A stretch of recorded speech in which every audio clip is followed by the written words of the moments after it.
Hola, buenas tardes. Estamos nuevamente en otro podcast, Contame Esta, en el cual tenemos una invitada especial, ya que es mi hermana. Y pues tocaremos varios temas en este día, unos temas un poco más serios que los que han visto anteriormente. Y básicamente todo eso se va a tratar de psicología. Cómo funciona, qué es, y diferentes tipos, otros temas que mientras vayamos avanzando la conversación se van a ir dando. Así que si quieres presentarte tú. Bueno, soy Andrea Ortiz, tengo 24 años y es un placer estar aquí hablando sobre lo que estudio, que es la psicología. Es bastante importante tener en cuenta la psicología dentro de nuestras vidas, la salud mental, entonces es un agrado estar aquí. Pero bueno, empecemos. ¿Qué es la psicología? Bueno, en pocas palabras, porque lleva bastante historia, la psicología es el estudio y la disciplina en la rama de la ciencia de las conductas y el pensamiento humano. También de cómo las personas se comportan, del comportamiento de las personas, de los procesos mentales que conllevan, y es como el estudio que ve la forma de describir, de explicar, de predecir y de controlar el comportamiento humano. Básicamente. Ok. Ajá. Interesante, o sea, básicamente es como, o sea, hay una rama de una ciencia que se llama sociología, si no me equivoco. Sí. Básicamente es similar, ¿verdad? Sí, o sea, es similar. Pero básicamente esa te encargas de estudiar las masas en conjunto. Las masas, sí. En cambio la psicología es como uno por uno, ¿verdad? Uno por uno, pero también en masas, porque, okay. O sea, existe la psicología social, que es la que se encarga también de ver cómo el comportamiento social en casos como, por ejemplo, la pandemia que vivimos.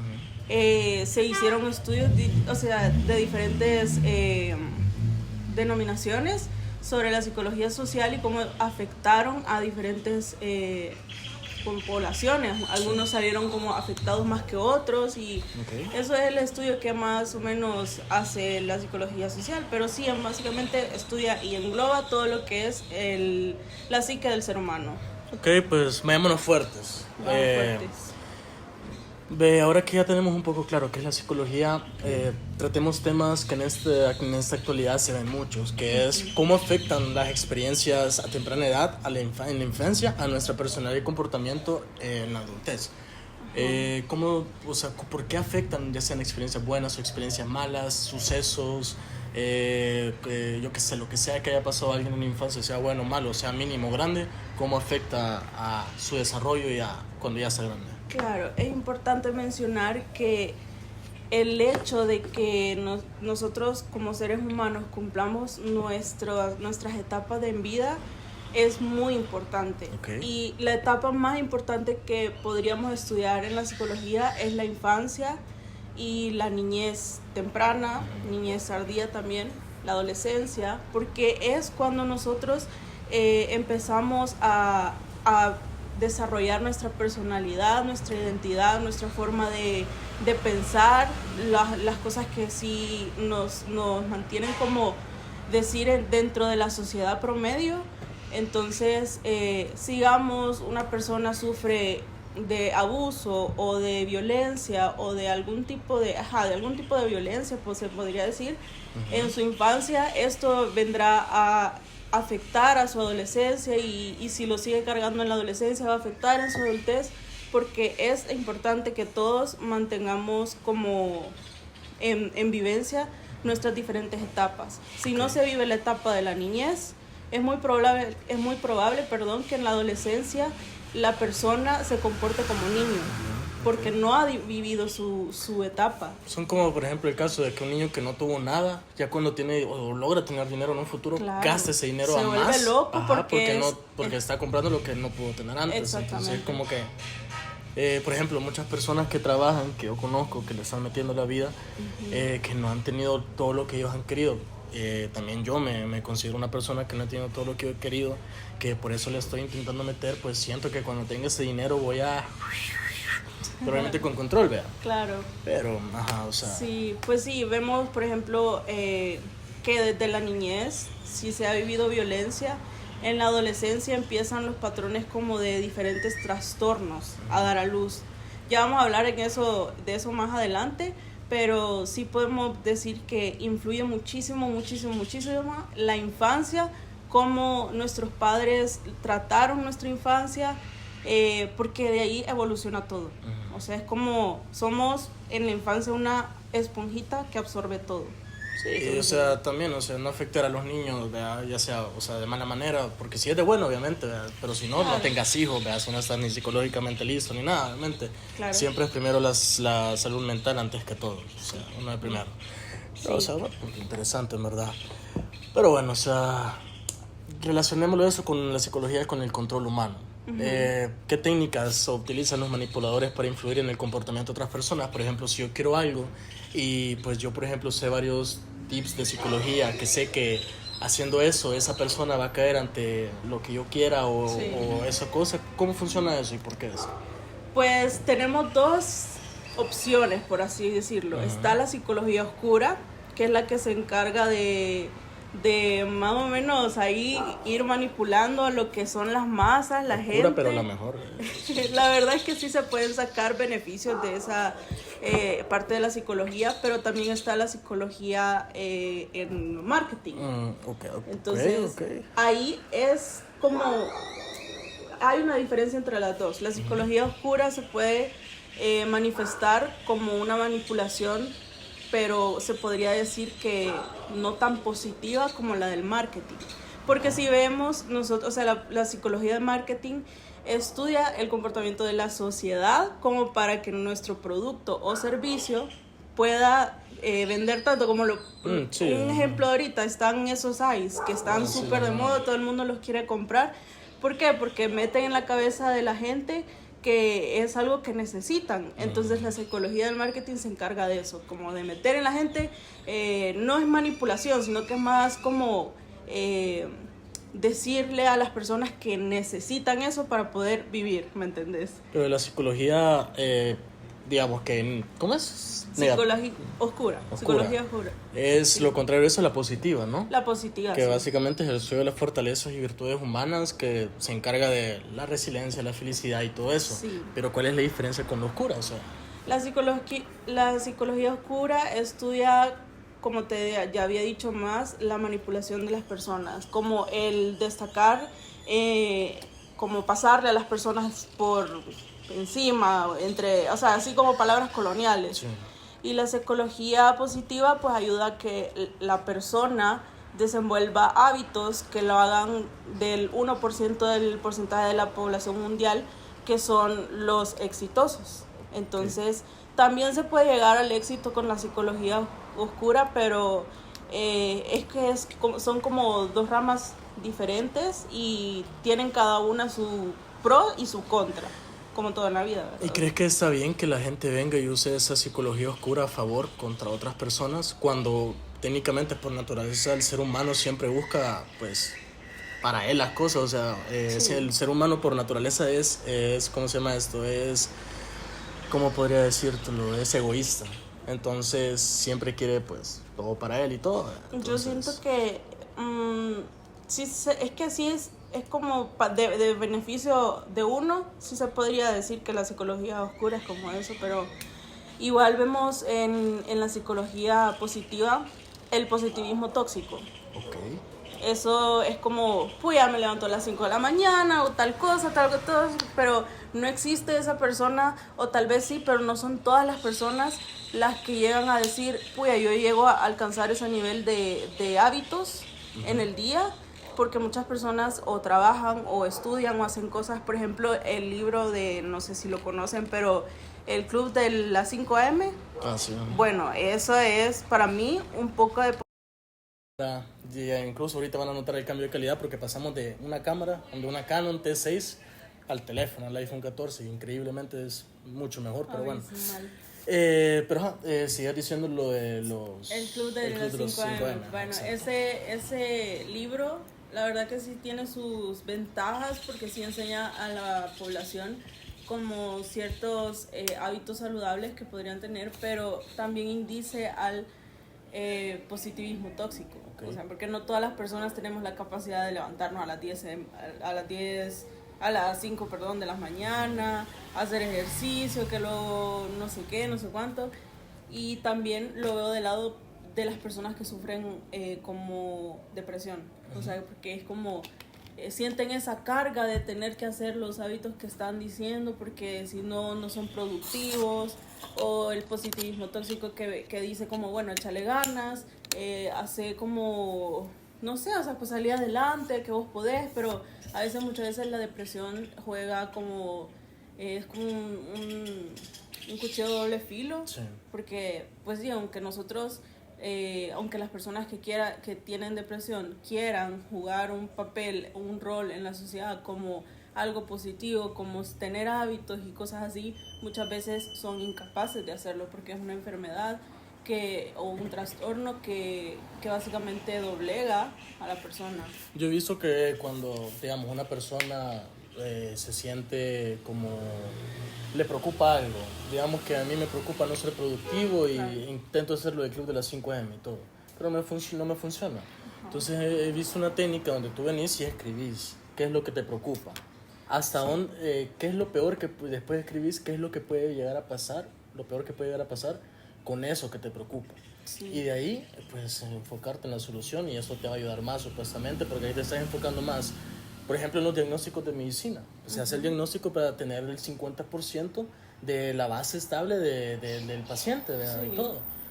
Lo siento que es igual con esto, que tú mismo hacer tu propio diagnóstico, saber qué te preocupa y escribirlo y saber, y a partir de ahí para esforzarte primero en esa cosa y después con otra, siento que sería otro método que podría ser más tranquilo y podría ayudar más a las personas. Claro, y de hecho es un método que se ocupa en terapia bastante, el tener un journal, como un journal de escribir todos tus pensamientos, dibujar, hacer manchones, lo que querás, pero expresar a través de la escritura, del dibujo, del garabato, lo que no puedes expresar con palabras o con emociones, por ejemplo. Entonces, Ay, qué calor. Ajá.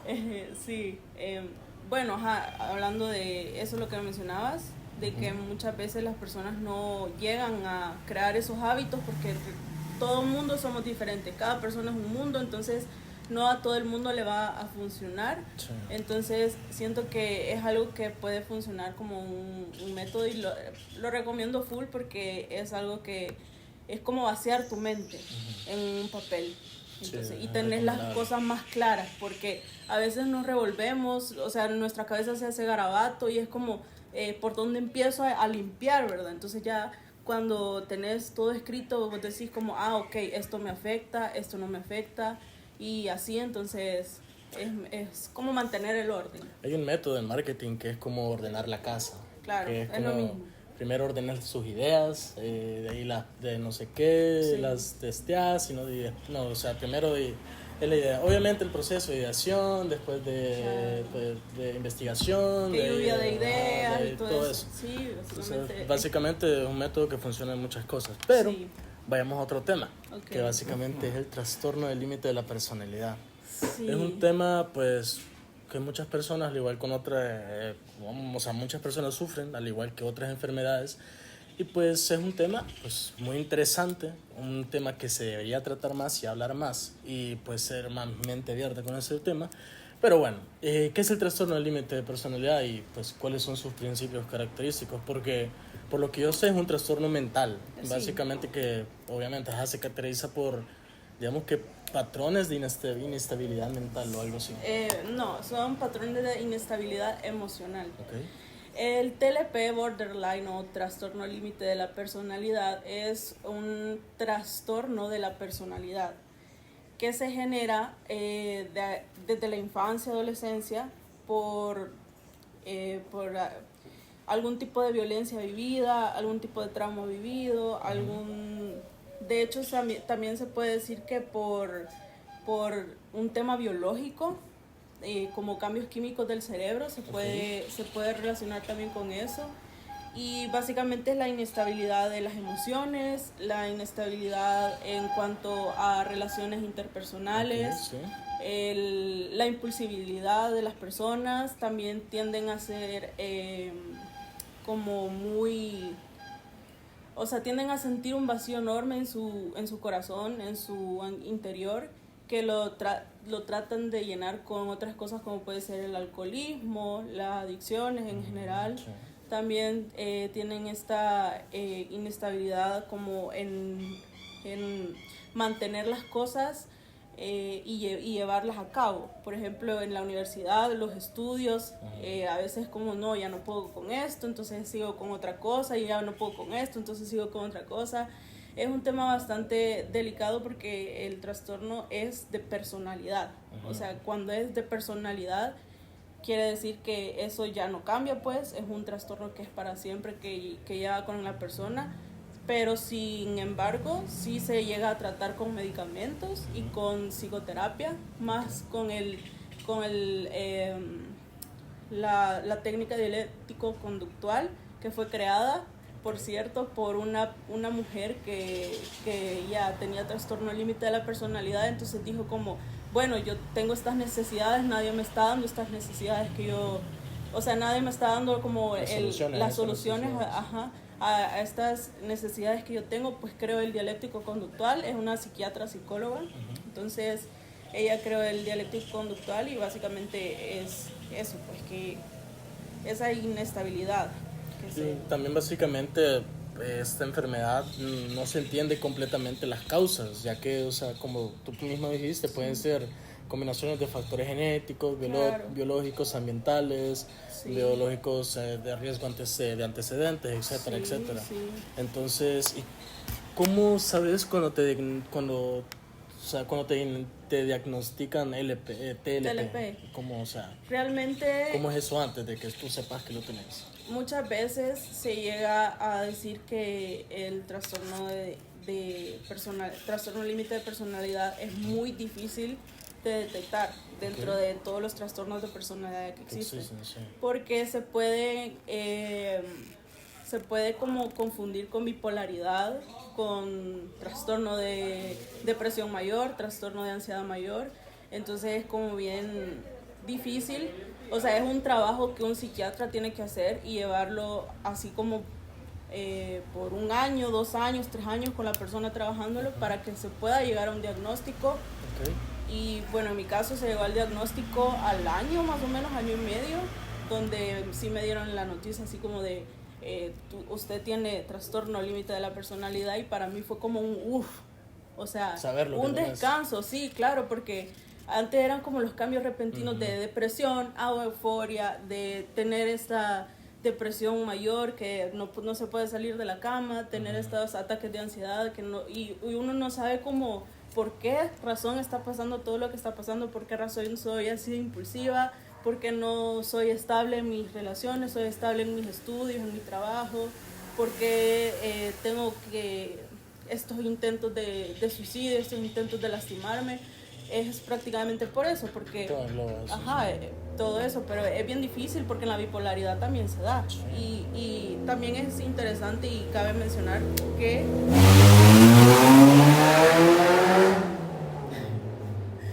eso lo voy a cortar. También es bien difícil y cabe mencionar que también dentro del trastorno límite de la personalidad hay otros trastornos. O sea, yo puedo tener trastorno límite de la personalidad teniendo trastorno bipolar, teniendo trastorno de depresión mayor, teniendo trastorno de ansiedad. O sea, es algo bien difícil. O sea, para decirte que es tanto el sufrimiento de la persona que tiene TLP o borderline que se compara al dolor físico de una quemadura de 3er grado. Y existe la eutanasia para las personas con trastorno límite de personalidad. Pero, o sea, sí, por el dolor y todo, supongo. Porque es muy difícil de llevarlo. O sea, hay niveles dentro del trastorno límite, pero básicamente es eso: depresión, abuso de sustancias, que la ansiedad que existe dentro de la depresión que existe dentro de, o sea, bueno, es un tema complicado y muy complicado, pero muy interesante, la verdad, porque de todo hay en este mundo y es interesante desde lo malo, si es que se considera malo o bueno, porque para mí, a pesar de que las personas tengan problemas, siempre se puede seguir adelante de alguna manera, porque todos somos diferentes. Sí. Pero alguna recomendación o mensaje que le dirías a una persona que yo que sé, TLP? No, en general, que está yo que sé deprimida, por ejemplo, no una depresión mayor, sino que una persona que quizás ni sabe que está deprimida, pero que obviamente lo está, o una persona que en verdad lo está y sabe que lo está y la está pasando mal, ¿qué consejo darías tú? Pues yo primero que chequen sus síntomas. O sea, es como primero ver si han perdido el gusto a las cosas que antes tenían, ese gusto como para vivir, si han perdido el sentimiento de felicidad, la emoción de despertar cada día y así. Pues en general yo diría que vayan a terapia primero, que no se autodiagnostiquen y tampoco se automediquen, y que traten de hacer, o sea, buscar cosas que les ayuden, como ya mencionamos, lo de escribir, salir, que les dé el sol, porque el sol es una gran cosa. O sea, el sol, no digo el de las 12 del mediodía, que Sí, no, por ahí no, ¿verdad? Pero 5 de la tarde, 5:30. o en la mañana, de 8 a 10, digamos. El sol da vitaminas que a nuestro cerebro hacen que el cortisol baje. Okay. Entonces el cortisol a nosotros, o sea, si hay una intoxicación de cortisol, que es la hormona del estrés, okay, esa va a hacer que nos afecte más el rendimiento de nuestro día y que afecte más cómo nosotros vemos la depresión en nosotros. Entonces yo diría que sí, básicamente eso, de que no se autodiagnostiquen, no se automediquen, que vayan a terapia, que busquen ayuda, pero que y eso también, de andar generalizando que de ir a un psicólogo de locos, no, claro, y todo eso, no. O sea, no, es algo necesario.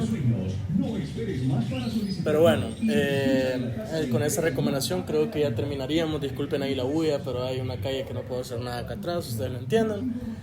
Pero bueno, sean fuertes, hablen con sus papás, sean claros, no tengan miedo de decirles lo que sienten. Y si no los entienden, pues hasta que los entiendan, porque claro, es su vida, no la de ellos, no la de nadie. Pues eso, terminamos. Muchas gracias. Gracias. Bye. Bye.